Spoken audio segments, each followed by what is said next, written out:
Let us return to the Soviet Union in the 1930s, a time when Joseph Stalin's regime ruled through fear, control, and repression.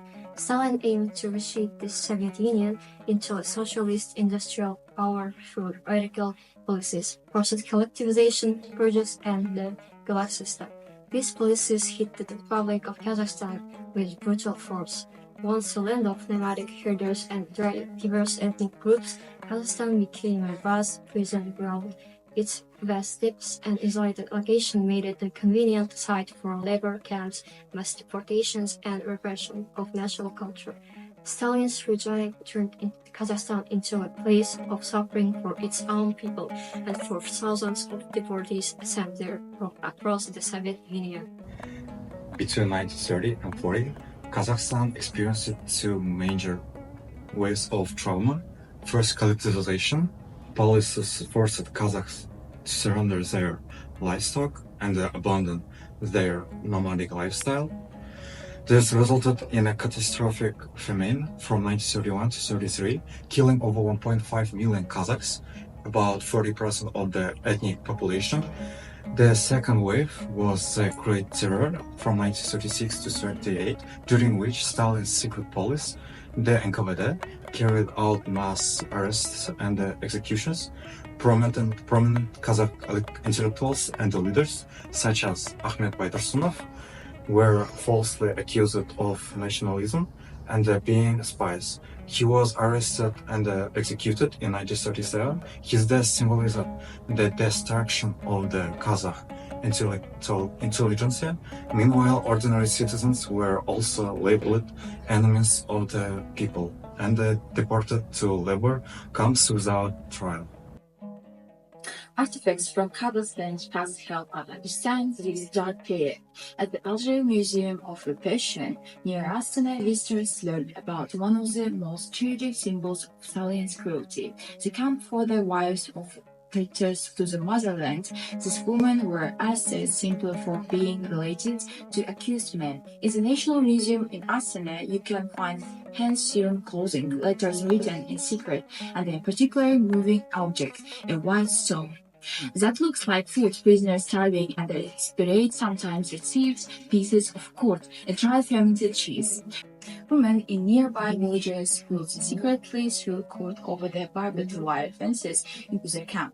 To avoid being caught, they disguised their food as white stones so that the guards would not notice. The small act of resistance and compassion were kept some prisoners alive, and it gave them hope. Professor, as an expert of Soviet Kazakhstan, how do you view the place of Stalin's repressions? The damage was enormous. Repression in Kazakhstan was not only about mass arrests, it was about identity destruction. The Gulag system turned our land into a prison zone. Karlak, one of the largest camps in the USSR, operated in central Kazakhstan, imprisoning thousands. But beyond the numbers, we remember the silent tragedies like the woman of Armstrong. The story of the White Kurd stones tells us that even under totalitarianism, human kindness endured. It was our duty to preserve these memories. Using the PETT framework, politics, economics, technology, and thought. Politics. Stalin's purges eliminated political opponents, national leaders, and any dissenters. Kazakhstan's local leadership was wiped out, and Moscow controlled all decision-making. Economics. Collectivization led to famine and economic disaster. Traditional Kazakh pastoral life was destroyed. Labor camps like Karlak were used for forced economic production. Technology. Infrastructure like railroads served to expand the Gulag network, not to develop the republic. Camps were isolated using primitive tools and slave labor.